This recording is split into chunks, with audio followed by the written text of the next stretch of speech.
राजधानी रांची में हुई आपराधिक घटना की वजह से एक बार फिर इसकी चर्चा खूब जोर शोर से हो रही है और ये सियासी मुद्दा भी बनता नजर आ रहा है। सबसे पहले हम आपको बता दें कि राजधानी रांची में दिन दहाड़े गोलीबारी की घटना हुई है और गोलीबारी के बाद 3 अपराधी 13 लाख लूट कर भागने में कामयाब रहे हैं। पुलिस वहां पहुंची, पुलिस पूरे मामले की पड़ताल कर रही है, लेकिन कहीं न कहीं अपराधकर्मी पूरे सिस्टम पर, पुलिस प्रशासन पर सवाल उठा गए हैं। दिन दहाड़े वारदात को अंजाम देकर एक चुनौती पुलिस प्रशासन के सामने पेश कर गए हैं। पुलिस अभी तक जांच पड़ताल कर रही है, किसी नतीजे पर नहीं पहुंच पाई है। बताया जा रहा है कि एक शख्स पैसे लेकर बैंक में जमा कराने गया था, तभी कुछ लुटेरों ने पैसे लूटने का प्रयास किया और इसी क्रम में जो शख्स उन्हें बचाने आया था उसे गोली लग गई।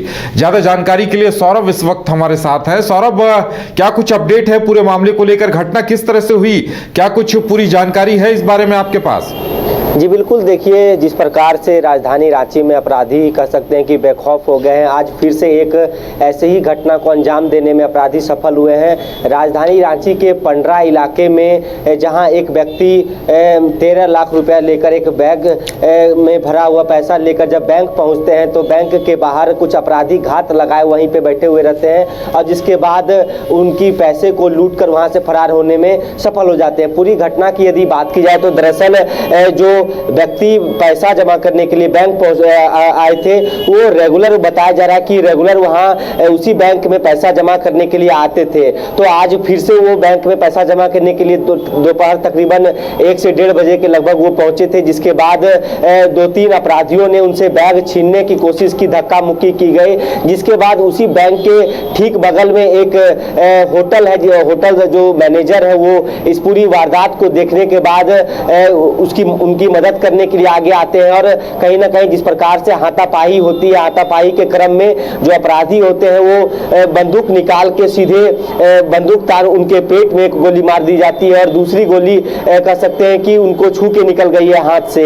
हालांकि जिनको गोली लगी है फिलहाल वो खतरे से बाहर है और पूरे यदि प्रकरण या मामले की बात की जाए तो जो युवक उनको बचाने की कोशिश कर रहे थे उसी बैंक के मैनेजर है, माफ कीजिएगा होटल के मैनेजर है, जो जिस होटल के बगल में ये बैंक में पैसा जमा करने के लिए युवक पहुंचे थे। जिसके बाद इलाके में दहशत का माहौल देखा गया। घटना की सूचना मिलने के बाद स्थानीय पुलिस 15 ओपी के जो प्रभारी हैं और स्थानीय पुलिस प्रशासन वहां पहुंची और घटना को किस प्रकार से अंजाम देने में जो अपराधी सफल हुए हैं इसको लेकर छानबीन में जुट गई है। लेकिन इन सब के बीच सबसे अहम बात आपको बता दें कि ये जो घटना को अंजाम देने में अपराधी सफल हुए हैं, जिस जगह पे इस वारदात को अंजाम दिया गया है वहां से लगभग 100 या 150 मीटर की दूरी पर रांची के सांसद संजय सेठ का आवास है और उनके आवास के 200 मीटर के दूरी पर इस प्रकार की घटना से कह सकते इलाके में दहशत का माहौल है। पुलिस विभाग पर भी सवालिया निशान खड़े हो रहे हैं। सीसीटीवी फुटेज में पूरी वारदात कैद हुई है, जिसको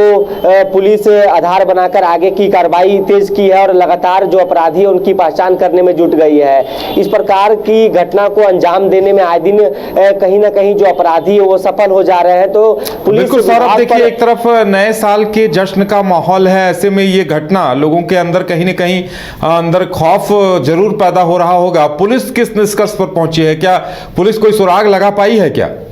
जी बिल्कुल, देखिए पुलिस ने शुरुआती जांच में पाया है कि ऐसा प्रतीत हो रहा है कि जो व्यक्ति पैसा जमा करने के लिए यहाँ पहुंचे थे तो जो जैसा कि जब पूछताछ के बाद स्थानीय लोग थे, जो दुकानदार थे, उनसे पूछताछ के बाद पता चला है कि वो रेगुलर इस बैंक में पैसा जमा करने आते थे। तो कहीं ना कहीं पीछे से उनकी 2-4 दिनों से रेकी की गई होगी, या तो फिर जिस प्रकार से उनकी कहीं गुप्त सूचना किसी से लेकर इस पूरी घटना को अंजाम दिया गया है और जो अपराधी थे वहीं पे घात लगा के बैठे हुए थे। जिसके बाद वो कार रुकती है और उसी कार में हाथापाई होने के क्रम में 13 लाख रुपए लेकर अपराधी फरार हो जाते हैं। पुलिस सीसीटीवी के आधार पर कार्रवाई तेज कर दी है और कहीं ना कहीं जिस प्रकार से अपराधियों ने इस घटना को अंजाम दिया है और अपने फेस को ढके हुए थे अपराधी, तो उनकी पहचान कर पाना एक चुनौती भरा कार्य पुलिस के लिए माना जा रहा है कि आखिर पुलिस के गिरफ्त में कब ये अपराधी आते हैं। जी बिल्कुल सौरभ, वाकई में पुलिस प्रशासन के सामने एक चुनौती है, कब तक पुलिस उन अपराधियों को दबोच पाती है।